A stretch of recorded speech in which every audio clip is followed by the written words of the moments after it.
Bangladesh premier লিগের শুরু থেকেই পাকিস্তানি ক্রিকেটারদের দেখা গেছে শাহিদ আফ্রিদি, শোয়েব মালিক থেকে শুরু করে সাম্প্রতিক সময়ের সাইম আইব ও আবরার আহমেদও খেলেছেন এই আসরে।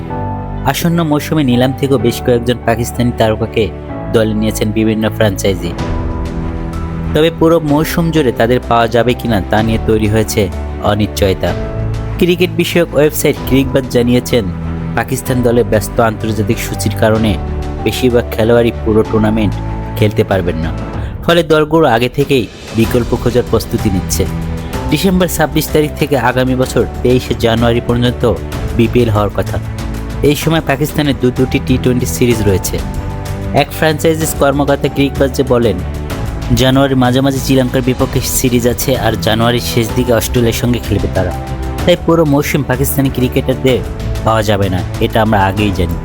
পাকিস্তানি 7, 9 ও 11 জানুয়ারি ডাম্বুরা শ্রীলঙ্কার বিপক্ষে 3 ম্যাচের টি-20 সিরিজ খেলবে।